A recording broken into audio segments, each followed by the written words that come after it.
Hey, welcome. More Good Enough Parent. Dr. Bill Sinyard here with Gospel App Ministries, the Good Enough Parent program. GoodEnoughParent.online is still free as of the production of this video, so take advantage of it. Tell other people, other parents, get it to your pastors. This particular tip, we're just building on something in tip number 4 of Good Enough Parent, how we connect and the importance of connectedness and enoughness. Very, very important, right? There's two things that define us in our actions, our identities, our pursuits, a little or a lot. Number one is we all want to be seen as being enough. And two, we fear disconnectedness, right? And these match the two subconscious questions that all of us are asking. Our midbrain is demanding an answer to, am I lovable?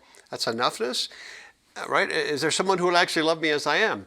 And number two, is there someone who really, really is a fan of mine who has my back? Connectedness. And so at Good Enough Parent, look, the single best person or persons who can answer those questions positively are parents and caregivers and guardians.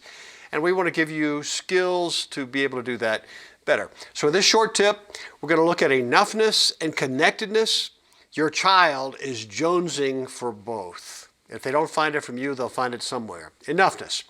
Enoughness is related to your present experience of value and worth in your own eyes and your perception of how you think others see you.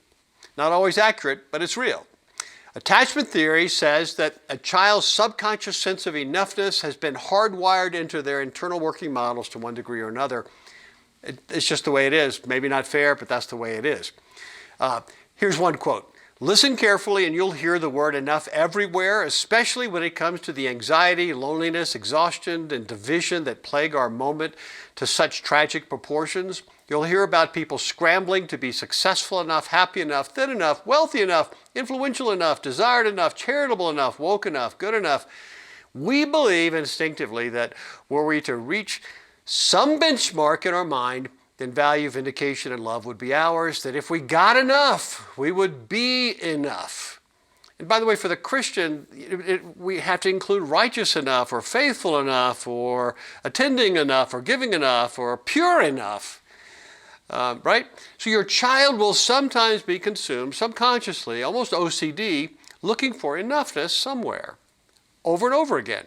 They may be looking in places and persons that are not healthy for them, maybe destructive, maybe dangerous. Parents can be more aware of their child's need for this and act in ways to make their child feel more good enough. Connectedness.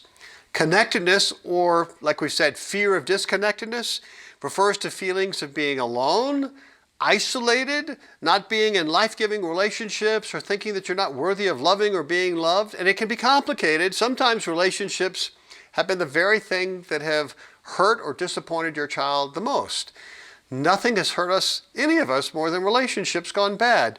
So it's common for children and adults to both want intimate, life-giving relationships, but also fear them and fear the lack of them. It's complicated. So consider connectedness as a spectrum from 1 to 5, right? 1 is the child who's learned that relationships can't be trusted. People have let them down, so that they will subconsciously put up boundaries and for the most part go it alone. They'll be avoidant. They've learned to deal with their loneliness and will process their emotions on their own. 5 is that child who has come to see that they need relationships in order to know their worth and value.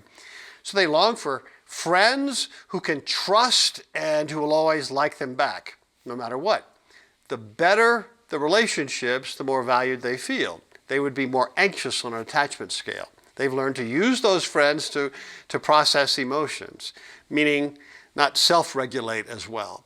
So when bad things happen, that's where they run to feel better about themselves. They call them, they text them, they go hang out with them, that kind of thing, right? You know who we're talking about. So those people probably pop to mind. All right, here's a quote.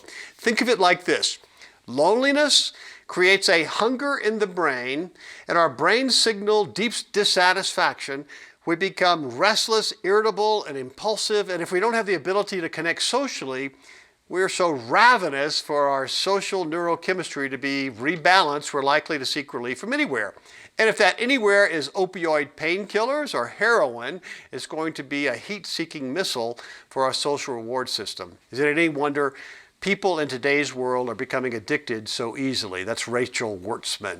So parent, your child will continually, largely subconsciously, be looking to get hits from your actions, your words, your facial expressions, whether you're there for them or not there for them, that tell them somehow where they stand with you in your measuring gaze. Do you remember the still face video? If you've been through the Good Enough Parent program, if not, go through the Good Enough Parent program.